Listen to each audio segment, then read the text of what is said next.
Lawwin Media Network, bringing to you the most relevant content across all platforms.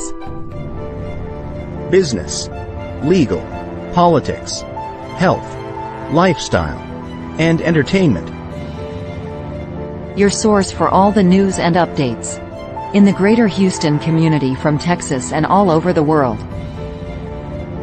Get informed and empowered with Lawwin Media Network.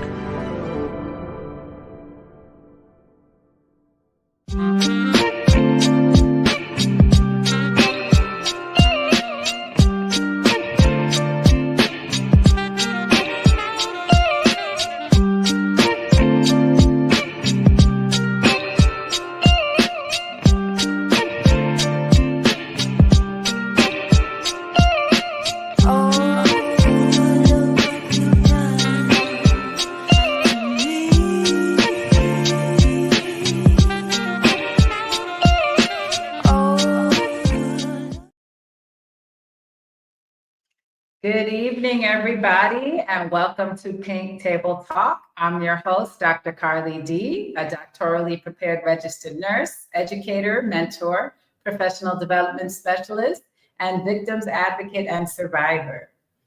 The show is produced by Lawwin Media Network, and we film live every Wednesday at 7 o'clock Central, 8 o'clock Eastern. You can catch us on Twitch TV, YouTube Live, Facebook Live, and on all podcast platforms. So if you can't catch us live, you can also follow our recordings on all the podcast channels. So click subscribe for all of our podcasts. Tonight, we have a special episode for you guys. We're going to be talking with Felicia Young, who is the Regional Coordinator for Family Scholar. You know, I have a heart and a passion for serving the community and helping others, especially single parent homes. So Felicia and what she does is very dear to my heart, and I enjoyed meeting her and learning more about what she does.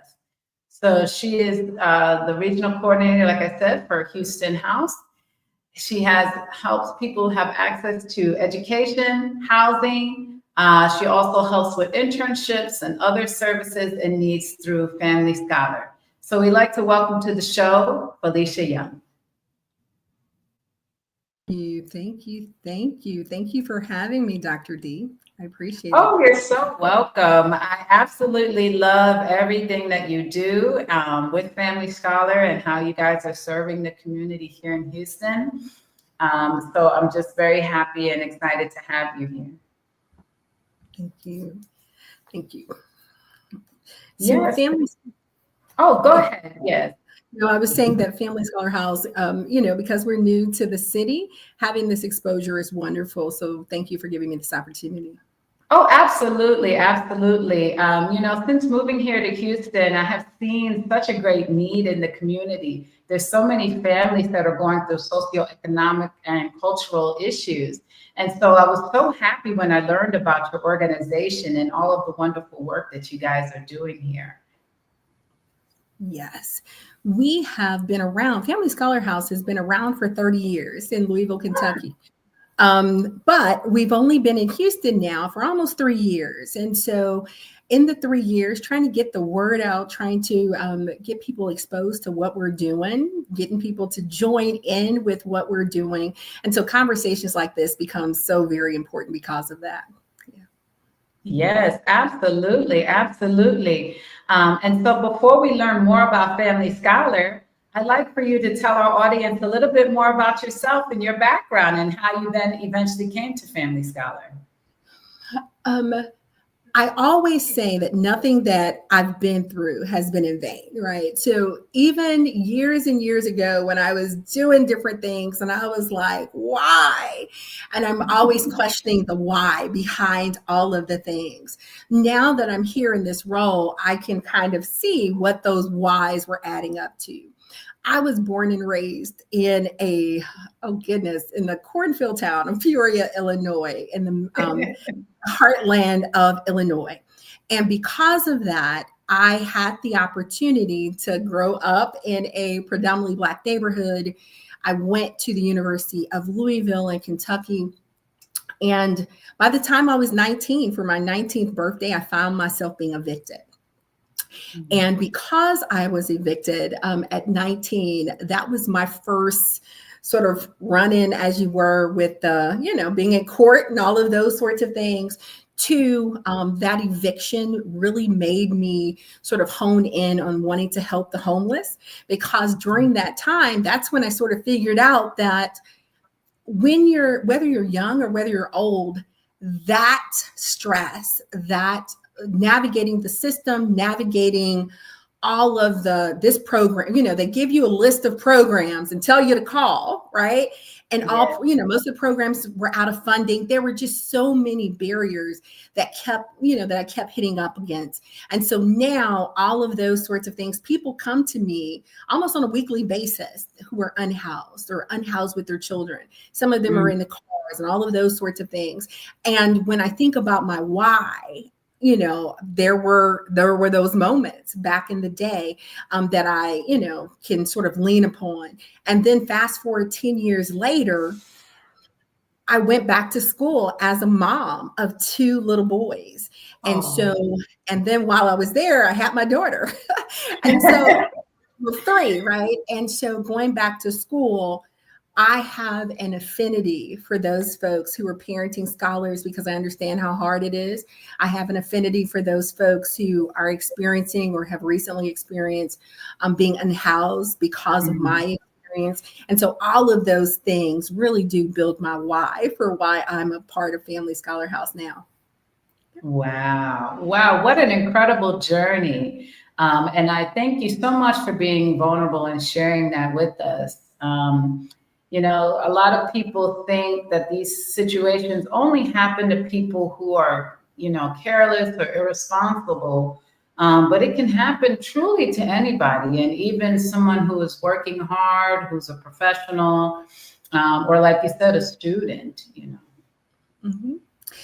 One of the things people come to me, I think, more often than not, and especially in this economy, people really are 1 to 2 paychecks away from being unhoused, right? If somebody lost their job today or tomorrow, how long would it be, right? They say have that $1,000 emergency fund. Most people's rent is more than $1,000. They're more than all of the things. So even if you've done what folks say to do about that $1,000, right? It doesn't go very far. And so people who were trying to get that emergency fund, 1 tire, 1 car repair, 1 paycheck, whatever it is, a lot of people, and I have a lot of people who come to me who are single parents, they're working, but because they have that 1 income and 1 or 2 children, it really isn't enough. And so we start having those conversations about how education is going to be, right? A job can only take you so far. Now we got to get you a career. And so that's what we work on. Yeah. Yes, that's so true, and what you're saying, it makes a lot of sense. I think in the old days, having that $1,000 emergency fund was helpful for people because that could cover rent, bills, and even food. Now that really barely covers, like you said, rent or mortgages, and even people with childcare. If you have children that are less than school age, daycare can be $400 or $500 a week. So there's so many more expenses these days that other generations didn't have. So it's hard to save, when you're spending 200 on groceries and then 300 on maybe electric. I know definitely here, moving to Houston from New York, I never knew electricity was so expensive. There's just, it's the times, there's so many more expenses that we can't even imagine. So I feel like one income, it truly isn't enough for just the average family. When you think about, so I'm constantly pulling the statistics, trying to see what the new statistics are around, single parent households, around couples, around just, right? Because sometimes guys wake up one morning and say, you know what, I'm no longer wanting to be married, right? And so women find themselves in this very precarious sort of situation. And so I'm always looking for how much does it cost for somebody, a single person to raise a couple of kids? How much is their rent? How much are all of the things? And really just the way that things are set up right now, it really does have to be a two income. And so I've started talking to people about roommate situations. I've started talking to people about, of course, education, but that one income is just not enough. I have people who are nurses and that one income, right, is just not enough. If you have, a couple of kids, by the time you have daycare and all of those essential bills that you have. Mm-hmm. It's so true, and I think about that because with the children, if you have more children, they're eating more, so you're buying more food. If you make over a certain income, you're not eligible for like those SNAP or any of those food benefits. Also, people are paying insurance, so you have premiums, co-pays, there's medical expenses. If your kids are in activities, you have to pay for the sports. We're trying to live this American dream. And I think that the current incomes of today don't really support that completely. I would say at least a 6-figure income is just the minimum these days, just to live on an average, to be comfortable. To be able to have a little tucked away in savings and pay all your bills without struggling. It used to be, the average household income is about somewhere. Some things say 71,000, some say 76,000. So we'll say, the household income. That means everybody in the household working, mom, dad, the 16-year-old, everybody accumulates, hopefully, that 71 to 76, just to that's the median, right? For people with one income, split that in half, right? So now off of 40,000, you are doing all of the things that you talk about. And thinking about insurance, you have insurance through your job, but you got to pay 80 they pay 80, you got to pay 20%. So 20% of labs, 20% of surgeries, 20%. My son had surgery last summer. 20% of a $70,000 bill is cost prohibitive, right? So you think about all of the things that come with, everybody. And right now I'm in a two income house, right? But those kinds of things really do make you sort of have pause, because as you said, you really do have to have higher income. And the people who come to me are coming to me because they don't have the educational attainment to obtain the kind of money that they need to make just to make ends meet. Yes, it's so true. And then the struggle also continues when people go back to school, say, for instance, the scenario, the single mom who's working, a regular job, maybe like a grocery store, or, cashier. She's going back to school. She's got, 2, 3 kids, going back to school. It's a sacrifice, eventually she'll make the income, but during that time, she's going to struggle. And so a lot of people are like, well, just, just do something, and they kind of overlook these situations. It's like, here she is, she's trying to better herself, but in the meantime, during this interim, she's going to need some assistance. She's going to need some help and support. Absolutely. I think that people who wake up one morning and say, you know what, I want to do better, right? As soon as they say, I want to do better, I think that's when agencies like ours and others start kicking in to say, if you want to do better, right, let me help you do better. Let's start wrapping some services around you, right? Let's see how we can help you get SNAP. Let's see how we can help you potentially get, Medicaid or some other sorts of services. Let's see if we can, help you get all of the things that you need. We have, in my mind, right? And a lot of people say people don't need those handouts. I think during those 4 years, if we can wrap all the services around you that's possible for those 4 years to help you go to school, after that, you won't need them anymore, because the goal is to get you out of all of those sorts of services, right? And so now I call it a borrowing, right? We're borrowing some of the services right now to get you through school. And then, you're going to go on and you won't need them anymore. And you'll be able to talk to people at schools and talk to young people about the struggle you went through and how you've come out on the other side. Yes, that's absolutely wonderful. And I love that you guys offer that for these single parents. We're going to take our first break for the evening, but everybody stay tuned for Pink Table Talk with Felicia Young from Family Style. In a world filled with fleeting moments, there's beauty waiting to be captured. My name is Christian, and I specialize in immortalizing your most precious memories, from elegant weddings to vibrant events and timeless portraits. I'm here to make every moment unforgettable. Let me tell your story through the lens. Contact me today and let's create magic together.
Join us for a captivating new series where Lon sits down with the trailblazers of the music and entertainment world. Discover the stories behind the faces and voices that shape our culture and community. We will bring you exclusive interviews with industry legends and rising stars. Behind the scenes insights and get a peek into the creative processes and personal journeys. Artists and performers and their upcoming shows and events. Stay tuned for more updates and sneak peeks. Follow us on social media and subscribe to our channel.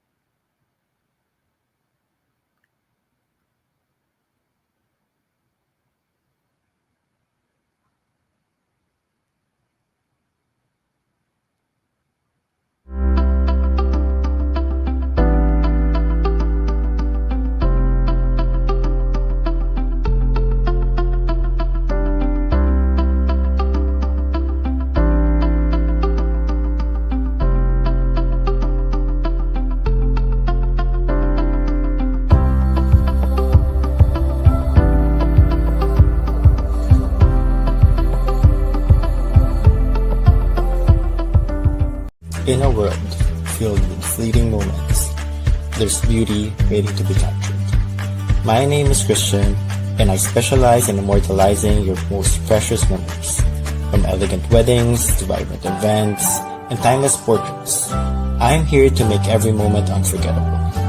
Let me tell your story through the lens. Contact me today and let's create magic together.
Join us for a captivating new series where Lon sits down with the trailblazers of the music and entertainment world. Discover the stories behind the faces and voices that shape our culture and community. We will bring you exclusive interviews with industry legends and rising stars. Behind the scenes insights and get a peek into the creative processes and personal journeys. Artists and performers and their upcoming shows and events. Stay tuned for more updates and sneak peeks. Follow us on social media and subscribe to our channel.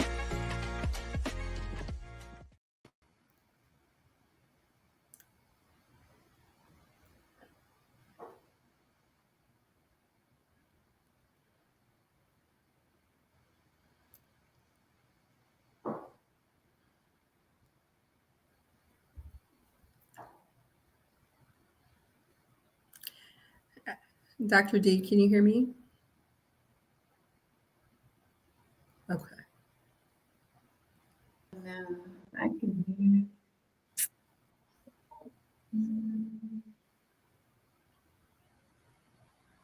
Hello, is it better now? Can you hear me now? I can hear you. Okay. Oh, okay, good. Sorry, guys, we had some technical issues, but that's that's technology for you. Anyways, everybody, welcome back to the show. Tonight, we're talking with Felicia Young, the Regional Coordinator for Family Scholar Houston House. Before we went on the break, she was talking to us about the different wraparound services that they offer for single parents, whether they're seeking better opportunities for education or their careers. So Felicia, continue telling us more about what services that you offer and how a family can get started with some services. Oh, absolutely. So at Family Scholar House, we our mission is basically built on the belief that education can break the cycle of poverty, right? So we provide a comprehensive suite of supports that help single parents pursue their college degrees. That can mean associate's degrees, that can mean bachelor's degrees, that can mean going back to school and getting your master's degrees. Some people went to school when they were 18 and 19 and they studied philosophy. Now they're 35 and they figured out that philosophy might not be getting them the jobs that they're looking for. And so they need to go back to school. So we work with them as well. When we think about those wraparound supports, that could include safe housing. That could include access to childcare, financial literacy, connection and mental health supports. We provide academic coaching, career development. If it's going to help you to pursue that degree, we probably either can help you with it, or we bring other people into the village to help you with that particular thing. So when we think about higher education, we really do believe that that will improve your economic trajectory. And so everything that you need, we try and assist. That's awesome. That's really wonderful. And how does a family get connected with your services and with your organization? I would love that. They can get connected to me one of three ways. One, we do have a response center that's open 6 days a week. They're open 7 a.m. So you can call on the way to work to 7 p.m., which means you can call when you leave work. Monday through Saturday. The only day we're closed is Sunday. That number, and if somebody can put it in the chat for us, is 832 I'm sorry, I'm giving you the wrong number. We changed it. It's 281-549-8681. Again, it's 281-549-8681. That's the number to our response center. People call that response center and they ask questions like, where can I find childcare? Where can I find, I'm completing the FAFSA right now. I need some help. I don't know what this question is. We can help out with all of those things because our goal is not only to help you get into school, but help you find the funding for school and help you in all of those ways. So that's one way. The second way is people can email me, and my email address is fyoung, for Felicia Young, fyoung@familyscholarhouse.org. People can email me and say, hey, I'm interested in the program. I want to know more. Tell me more. And I would be more than happy to send people all of the information that they need to know. The third way is on our website, which is familyscholarhouse.org. On that website, you scroll all the way down and it says contact us. You can fill out a form and myself or one of my colleagues is going to call you back and answer every question that you have. Our goal is familyscholarhouse.org. It's 3 words, family, because we have a 2-generation approach. It's not just you, it's your children as well. Scholar, because we believe that education is the key to get out of and stay out of poverty. And then house, because we do have a very small component in which we can provide supportive housing if you meet the criteria and the requirements. Yep. Wow, that's awesome. That is really so wonderful. And it's such a great need here in this community. I think that Houston, you do see a lot of poverty, you do see a lot of single parent households, but you also see a lot of people that really want to do better. They want to do better for themselves. They want to do better for their children. Even myself, I've spoken with veterans, single parent moms who they went through divorce. Their only career they had prior was, being in the Army, And so now they don't really have any civilian job skills. And so, they want to go back to school. But in the meantime, they're taking any job they can, but it's not making ends meet. I knew one single mom who had 4 children and they were in one bed apartment, all of them, and she was just going through such a rough time. And so it's those parents and those families that I think of most that would benefit from your services. I actually have a person who was in the military. She completed 8 years. Mm-hmm. But as a single parent, and she was having to travel and all of the things, or maybe she completed 10, between 8 and 10 years. As a single parent of 2 children, it just became too much. And even though she wanted to make it a career, it just wasn't possible in her particular situation. So somebody told her to call me. We were in touch. I helped her find childcare, helped her get enrolled into school. This is now her 3rd year back in college. She has something to look forward to, right? In August, she will begin her 4th and final year. And once she's completed 3, let me get that straight. She's completed 3 and she'll start her 4th and final year. She is now going to be, I believe her major is something in the cybersecurity, sort of computer information systems realm, because some of the things that she did when she was in the military really prepared her for the things that she's going to go into for the civilian world. And so a lot of people, there's no need of reinventing the wheel. Whatever you did in the military, if you enjoyed it, let's work on those skills and just move you along the process. So absolutely, those folks who are in the military, there are a lot of people who are moving to Houston from other places around the country. They're moving for better, I get a lot of Memphis folks and I have some Birmingham folks, right? People from all over. Those people who couldn't quite find a job where they were, and somebody told them that Houston was the place to be. And so now they're here. Now that they're here, they're figuring out the support system that they had hoped for might not be here. And so that's where we step in with those wraparound services. And I provide community building. I call it village building opportunities so that you can meet friends and family members here, right? The goal is no matter where you are and what you need, we meet you where you are and help you along the process toward graduation.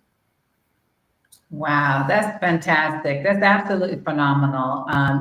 This is such a great program. I'm so glad that you guys are doing the work that you're doing. It's such a needed help for these people because they actually want to do better. They want that better life for their children and for future generations. And so I always love seeing people who are willing to work, willing to put in the effort, going back to school. It's challenging and school can take a long time. So it's many years of sacrifice and hard work. And so they need that support. They need that help. And I love how you think of it as a village. Growing up, we always heard it takes a village. It takes a village. However, we lost our village. Over time, families have moved away from the multi-generational homes. We've become more of a society that's built on being independent, doing it all on your own. I don't know what made us develop this model, but it doesn't work. It doesn't work for people with families. It does not work. Yeah, we need that village. And, nowadays you're seeing grandmothers who are younger, so they're still working. So they're not home to help, babysit the grandbabies. Mm-hmm. So there is that generational shift that we're seeing. So we are needing more programs such as these to help bridge that gap. So I think it's just so important what you guys are doing. Thank you. One of the things that I can say in Louisville, if you Google us, if you look at the pictures from Google and all of the things, in Louisville, you'll notice that on our because we have 5 campuses in Louisville, this will be the first one in Houston, but all of the doors, the campuses, the way that they're built, we build our campuses a specific way to build community. Each one of the doors has a different color on it, and those mean something. I was at a institute in Louisville last summer, and we brought back some of the kids who grew up in Family Scholar House in one of the campuses. It was 3 of them, and one of the things that they all remembered, they remembered the color of their door. All of them are still friends. Some of them met when they were in middle school, and now they've completed college. They are still friends. They were hugging. They flew in from across the country. The goal is, and especially in the house, we call it a campus. We don't call it housing. We don't call it the apartments. We call it the campus. And specifically, Manson is going to be a village. If anybody here in Houston knows Manson Johnson, the pastor of Holman Street Baptist, he was a pillar in the community. And so we started calling Manson Place because of the work of Manson Johnson. And so he was a community builder in the community. I'm a village builder. And so we are going to, God rest his soul. He's no longer with us, but his legacy lives on, and all of the work he did in the community, all the work that I'm doing in the community. The goal is to make sure that everybody feels a part of what we're doing here in Houston. Wow, that's absolutely wonderful, wonderful. And what a beautiful legacy he has left behind. We're going to take a short break, and we will be right back for more Pink Table Talk with Felicia Young.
Welcome back, everybody, to Pink Table Talk. The show is produced by Lawwood Media Network, and we film live every Wednesday at 7 o'clock Central, 7 p.m. Central, 8 o'clock Eastern. And you can catch us on Twitch TV, YouTube, Facebook Live, and on all podcast platforms.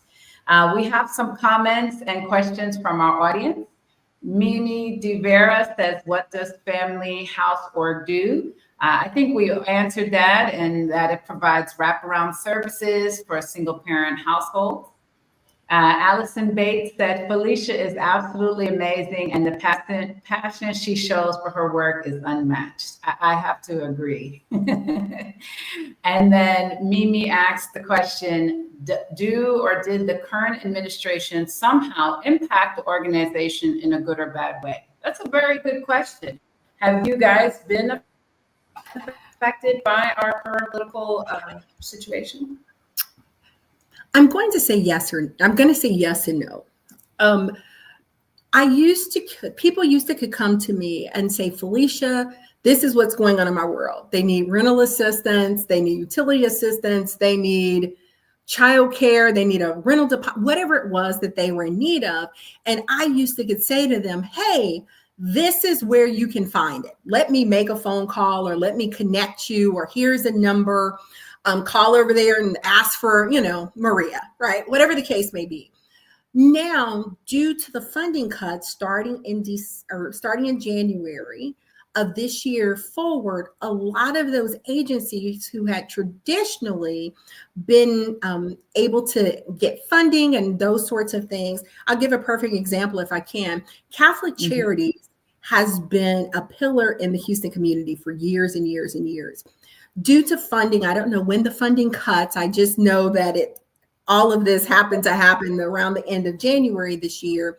They had to let go of a lot of staff. Why is that important? Because now when you call, you don't get a person. Now, when you email, you may or may not get a response. And if so, it's going to take a while. And so because they're dealing with less staff, a lot of their people got let go. A lot of the funding that they were able to provide for rental deposits or rental assistance or all of the things, those dollars are now gone. So when I think about how, because some people may or may not need housing, they may live with their whoever, right? They may not need housing. They want to stay where they are in the housing in which they're in, right? And my goal is to keep them there. And so I could rely on a lot of the other agencies, to provide a lot of the services that people need. And that is just not there right now because the dollars just aren't there right now. So that's one thing. The second sort of thing that I can say sort of as a yes or no, it's a little bit too early for me to know whether or not it's going to affect the new project that's here in Houston. So I'll sort of say, it could to be continued because I don't know yet. But all of the entities that I've been working with so far, think about if you call 211, you're not getting in some cases the prompt service that you used to get, or they don't give you the list of places that you used to get. Now it's down to one or two places. So yes, there has been some negative things, some that have happened. I can't give you an example about, this, a million here, a million there kind of thing, but I can give you examples of what I'm seeing, as well as some projects that were going to start for affordable housing and that sort of thing. Now they may not start because now they're going to be costing more due to the lumber issues and the tariffs and all of those sorts of things. The projects have to be recosted. And once they get recosted, a project that might have been this money or this amount of money is now going to be so much that it really no longer becomes affordable. Wow. Oh my goodness. Yes. It's definitely been quite the year so far. And I, being a person that works in healthcare and education, I too have seen the impacts of a lot of these new political changes. So we're definitely all just kind of experiencing a transition at this point, and we're still unsure of what the outcomes will be down the road. But thank you so much for that. That was a really great question. I appreciate you watching the show. Absolutely. That was a great question. Great question. Yes. I can say one more thing that may help her, or I don't know if I start thinking about one more example. When we were thinking about, and I do have a background in DE&I, right? Because I was a trainer facilitator for a long time. When people were thinking about DE&I, they had a very narrow sort of focus of what that could look like, right? Some of the programs, we all know that there are certain sets of people that have lower outcomes, lower mental health outcomes, lower physical health outcomes, all of the things. If a program said that we are focusing on Black and Brown individuals, there was that opportunity that their funding was going to be snatched, even though, funding around healthcare, funding around mental health, all of the funding, that was a change with this administration. So that's another example of what I'm seeing. It's harder for some entities to keep their doors open because of the funding changes. Wow. Yes, I think that we're all going to have to just kind of wait to see what the actual impact will be over time. It's been quite devastating. And like you said, a lot of people don't really understand what all DEI encompassed. I think a lot of people were only thinking of people of color, but it also includes people with disabilities. So, that's your people with ADHD, people on the autistic spectrum, from bathroom regulations. There's a lot of different things that DEI programs were assisting and helping with. For instance, in the education sector, which I am in, that also included extra time on testing for my students that have, conditions like ADHD. Because of those programs, they could have lost their ability to have the extra time. However, we had to switch to using a federal program, the Americans with Disability Act, to continue supplying those services to those students. So I think a lot of organizations and companies and people in general don't understand just how wide DEI is. It's not just let's help, people of color get a one-up in this world. It's much, much more bigger than that. I'm very concerned for the outcomes and the futures down the road, but, only time will tell what's going to actually occur. Yeah, absolutely. Yes. So, Felicia, what is in the future for Family Scholar? What are you guys planning? And what other services or programs do you wish you could offer that you don't currently offer? Oh, great question. Great question. I always try and give my wish list just in case somebody's listening. So Family Scholar House has been expanding across the country, expanding our blueprint in different cities, Houston being one of them. Here in Houston, we are partnering with the Brenshaw Development Company to provide those 76 brand spanking new apartments over near the University of Houston and Texas Southern. It's a quick Metro rail ride away from UHD and HCC. That particular opportunity is going to, create deeply affordable housing units for those people who are single parents, whether they've never been married, whether they're divorced or they're widowed, right? Who have smaller children, who are pursuing higher education. And when I talk about higher education, that's associate's degrees, that's bachelor's degrees, that's master's degrees. That can even mean long-term apprenticeship programs. Somebody might want to be an electrician or a cosmetologist or any of those things. We want to improve their economic trajectory. And we believe that these project-based housing units are going to do that. So we're about 60% of the way done. They will open up in they will open up this fall, not August, but sometime this fall. August is hopeful for me, but sometime this fall with 2 and 3 bedroom units for those people who are currently in higher ed. If somebody in the audience wants to pursue higher ed and they just needed a catalyst like this to help them, they can reach out. We can start working with them now, getting them into school, getting those wraparound services and supports in place so that they can live in Manson Place one day. So that's one thing that is really near low-hanging fruit for us because we're going to be opening soon. I would welcome anybody, and it doesn't have to be Houston folks. One of the things you said, I'm a regional coordinator. So that means if you're anywhere in the region, you can be at Sam Houston in Huntsville, you can be at Galveston College, you can be at Lamar, or you can be at Prairie View. Any of the schools in the region qualify for that as long as you meet the other criteria and requirements. So that's one thing. We also are going to start doing a lot more around that village building, around financial services and supports. Even for the people who do not live in that housing, we provide all of the wraparound services for anybody who's a single parent who needs our services, with or without the housing. So they can call anytime. we're seeing that a large number of people are coming to us who are currently unhoused or have recently been unhoused and have found housing, but their credit needs to be put back intact. So we are partnering with other agencies. I am a financial coach myself. And so we are putting more things into place so that we can, my goal is I'd love to help people not only survive, but the goal is to help them thrive, right?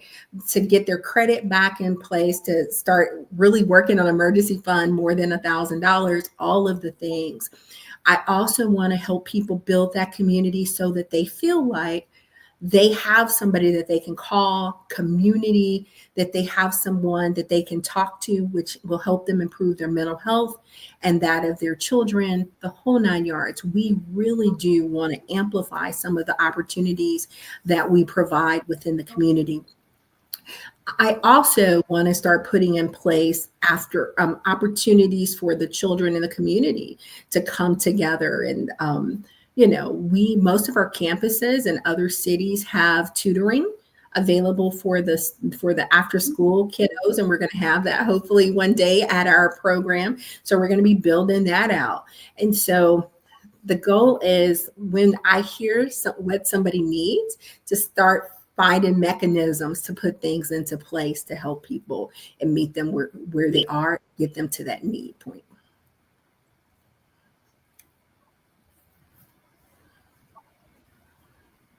That's wonderful. That is really awesome. I'm so happy to hear that. I think that it's so important, because when you're focused on school and you're trying to achieve that goal, the last thing you need to worry about is where you're living. I can't even imagine going through that type of stress while working on a degree and dealing with tests and deadlines and assignments and, not even having internet. A lot of people, go to a Starbucks or a coffee shop because they don't have internet at home. It's just those things like that are just important when you're going back to school, when you're on your way to improve your life. I remember being a single mom with 2 kids under 2, working on my doctorate degree. And it was, and I was unhoused, and so I can definitely relate to the people that you are helping. And I know, and I can definitely tell them that it does get better, that continue to work hard, continue working on those goals because it is worth it for your children and and it can be hard, those years are going to be hard, but it'll be worth it in the end. It definitely will. We all know that if the parent goes to college, that there's that higher probability that the child will go to college. And you remember I said when I started college, I started at 18 and then, couldn't finish, went back at 28 with the 2 kids. And then I told you I got pregnant with my daughter. She just graduated this past Saturday from college. And so when I talk about, yay, right? So when I talk about the hardships, when people come to me and they're like, I'm scared to death. And I'm really like, and I understand that, right? Because I did it, right? And we start putting plans into place. What can we do to build your confidence? What can we do to assuage some of those fears that you have? We go through the fears, right? Because all fears, they're real to you. And so if there's something that we can do to help, we will. And then, but we look at the long term, the big picture. I'm not going to say that you're not going to have some nights in which you cry, because I'm sure that you did as well. I'm not going to say that it's going to be easy, but I am going to say that all of the supports and services that we can wrap around you and all of the people that we can pull into your new village, it'll make it easier. I know I plan to have, my goal through this whole process is everything that I didn't have 20 some odd years ago when I went to school, I want to make sure. So I ask all of the questions about mental health because I was stressed out more than I was happy, right? I ask about, how are you paying your bills now, right? We need to start putting some things into place. If you're worried now, your kids are worried and you're building what does that old expression say? It's better to raise strong children than it is to sort of like to build. It's easier to build strong children than it is to raise wounded men, or whatever the little thing says. But it really is about, it's better to raise children right now than to try and fix them as adults.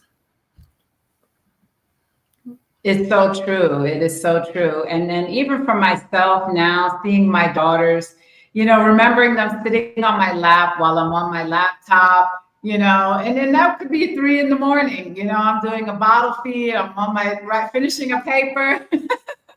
You're like, Mom, why are you still up? The other one, the older one would say, why are you still up? But now, today, to see how they're proud of me, they tell everybody in their school, oh, my mom's a doctor. Oh, my mom is, and she's this and she's that. And it's like, it just, I'm like, y'all have to tell everybody, but to them, they're even proud, And so to me, it made all those nights, like you said, all the stressing, the wanting to give up. There were so many days where I'm like, to just give up and just work full time. And but I kept pressing on because I kept thinking of them. They were my motivation. My daughters were my greatest motivation, and they kept me going. I could be having a day where I felt down, and I would look over at them and I said, no, I have to do this for them. And today they are strong little smart divas, and so I can definitely say it was well worth it. Absolutely. Absolutely. Everything. We're going to take our last break. Okay, we'll take our last break for the evening, but then we'll be back with Felicia Young. Join us for a captivating new series where Lon sits down with the trailblazers of the music and entertainment world. Discover the stories behind the faces and voices that shape our culture and community. We will bring you exclusive interviews with industry legends and rising stars. Behind the scenes insights and get a peek into the creative processes and personal journeys. Artists and performers and their upcoming shows and events. Stay tuned for more updates and sneak peeks. Follow us on social media and subscribe to our channel.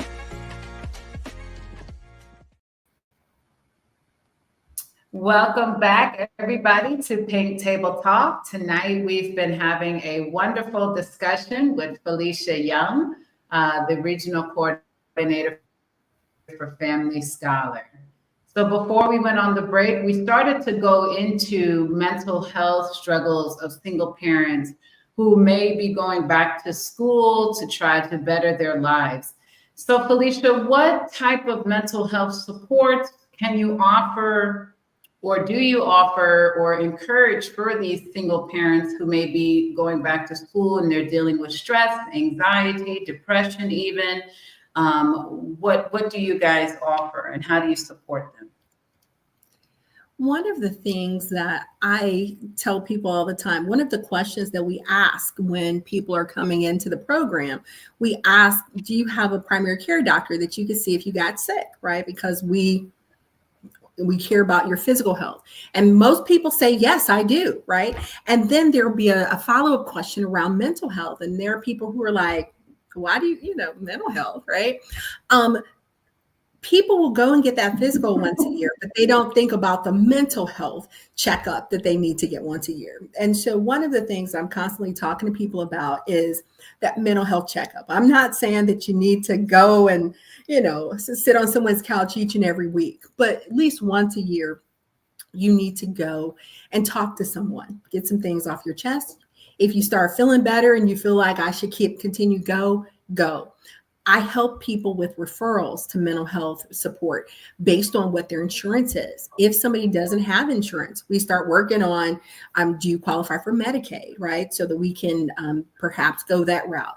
If someone has experienced domestic violence, there is some domestic violence therapy supports that are available through some of the agencies, and I connect them to those free therapy visits.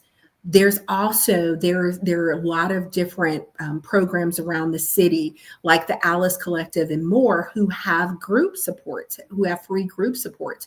So I'm always connecting people, because maybe they don't want to go and talk to somebody one off, but they may be willing to go in a group setting. So I'm constantly encouraging people to even go to group support, and sometimes you can find friends there, right? And so it depends on what somebody needs.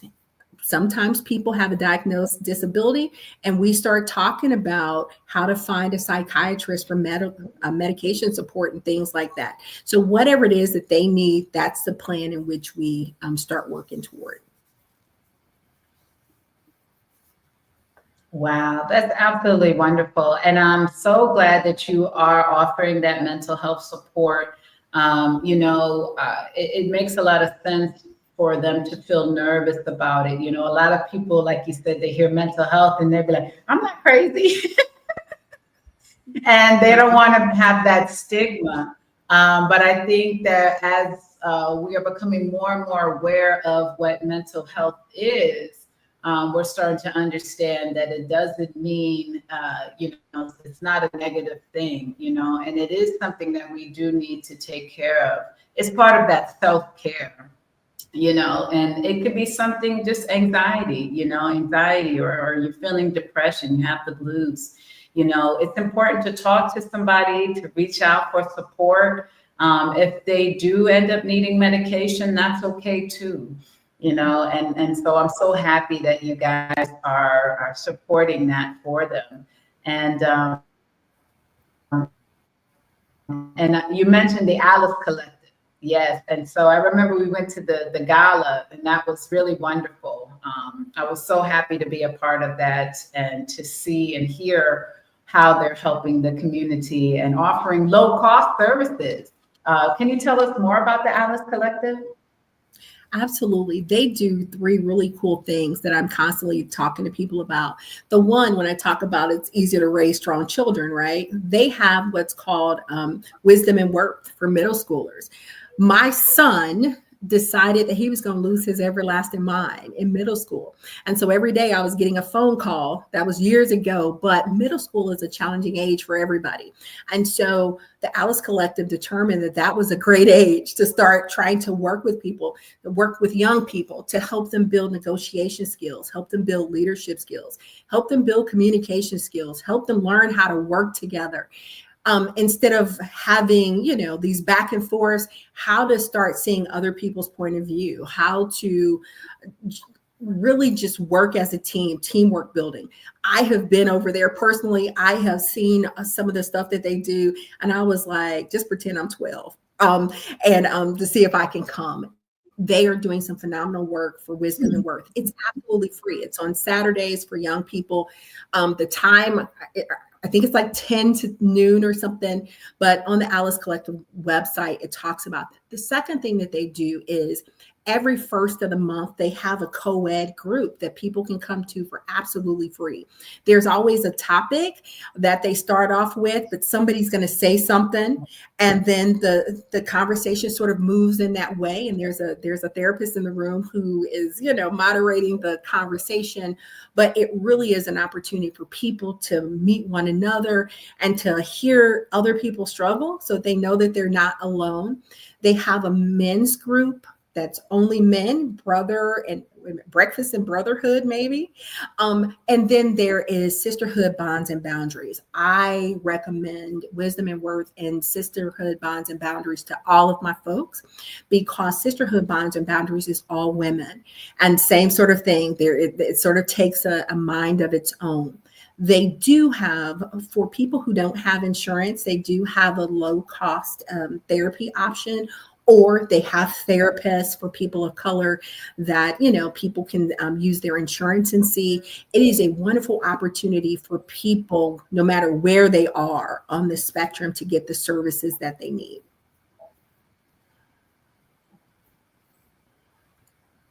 That's awesome. That's really awesome. I think it's just such a needed thing. And in this day and age, we're definitely starting to see more and more mental health services and mental health becoming a priority. I think after COVID, we really started to prioritize mental mental health. These issues have been here since the beginning of time, but I'm glad that we're finally acknowledging it, that it's normal, that it's okay to experience these troubles from time to time and to seek help for it. And so I really thank you so much, Felicia, for coming on the show today, for telling us about Family Scholar House. Once again, can we show that number and the website for if people need the services and how they can get in touch with Family Scholar? Thank you for doing this. It's really important. And thank you guys for tuning in.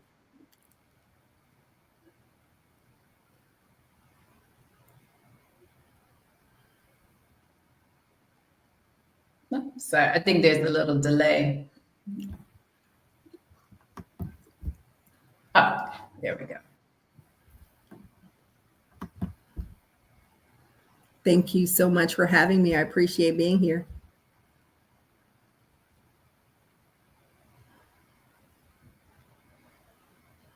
Okay. Are you back with us, Felicia? I think there was a little glitch.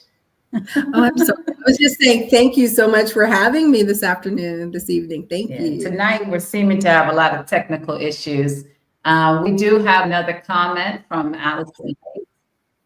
Oh, sorry. Are you back with us, Felicia? Yes. There seemed to be technical delay here. Allison Bates says, interview. Thank you.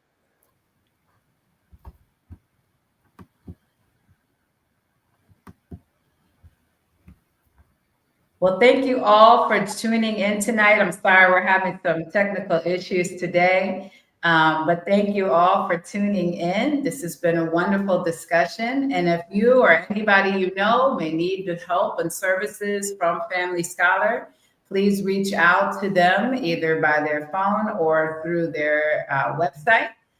They're offering very great services that is much needed here in the Houston community.